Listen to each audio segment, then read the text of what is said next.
लाडली ड्रामे में फाइनली सुंदस और अरसल की लव स्टोरी शुरू हो चुकी है। अरसल सुंदस को पूरा यकीन दिलाता है कि वो अपने घर वालों को मना लेगा इस शादी के लिए।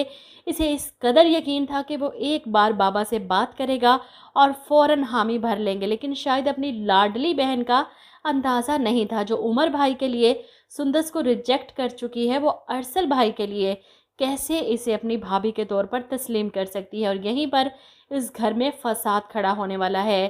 फिलहाल तो परवेज़ को जानबूझकर उकसा कर गई है नाज़ो कि घर आकर ज़रूर पूछना कि तुम्हारे अब्बा जी की मौत कैसे हुई है। वो चाहती है कि परवेज़ घर आकर कोई तमाशा लगाए और उमर भाई गुस्से में आकर मरियम को तलाक भिजवा दें। परवेज़ भी नाज़ो की बातें सुनकर समझ चुका है कोई ना कोई बड़ी वजह ज़रूर है इस सब के पीछे।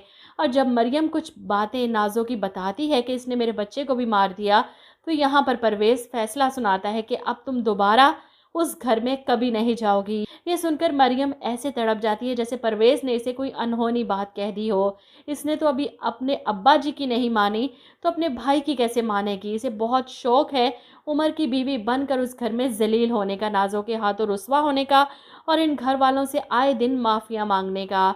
नाज़ो की धमकियों के बावजूद भी मरियम बाज नहीं आएगी, वो जाएगी अपने घर वापस। और वहीं दूसरी तरफ रोहान, जो अपनी माँ की बातों से काफ़ी परेशान है कि वो नाज़ो को कुछ ख़ास पसंद नहीं करती। इन्हें शायद मुझ पर शक हो गया है, लेकिन मुझे भी अब इस रिश्ते को कोई ना कोई नाम देना होगा ताकि अम्मी को भी कोई एतराज़ ना हो नाज़ो और अब्रिश की दोस्ती पर। वो नाज़ो से बात करना चाहता है, इसे प्रपोज़ करना चाहता है। ऑफ़िस के बाद इसे मिलने के लिए किसी रेस्टोरेंट में बुलाता है और इसके सामने इतराफ़े मोहब्बत करता है और साथ ही इसे प्रपोज़ करता है शादी के लिए कि मैं अब तुम्हारे बगैर एक पल भी रहने का तसव्वुर नहीं कर सकता।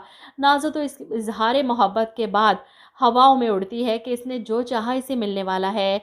अम्मा अब्बा को मनाना इसके लिए कौन सी मुश्किल बात है। अपने लिए तो वो अपने माँ बाप को मिनटों में राज़ी कर लेगी, लेकिन जब बात अरसल और सुंदस की आएगी तो इस घर में हंगामा खड़ा कर देगी। सुंदस जो अपने बड़े अब्बा से मिलने इनके घर आई थी, ऐसे में अरसल इसे देखकर बहुत खुश है। शायरी झाड़ता है कि वो आए हमारे घर में खुदा की कुदरत, कभी हम इन्हें देखते हैं, बस इन्हें देखते हैं। इसकी इन बातों पर सुंदस शर्मा जाती है और वापस जाते हुए अरसल इसके साथ चल रहा था, जब अचानक से सुंदस का पाँव मुड़ जाता है और वो गिरते गिरते बचती है क्योंकि अरसल इसे थाम लेता है।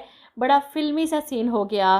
खैर, जब नाज़ो को पता चलेगा कि अरसल भाई ने अब्बा जी से अपने और सुंदस की शादी की बात की है, तो इसका तो गुस्से से बुरा हाल हो जाएगा, पारा चढ़ जाएगा 7वें आसमान पर कि ऐसा तो कभी हो ही नहीं सकता।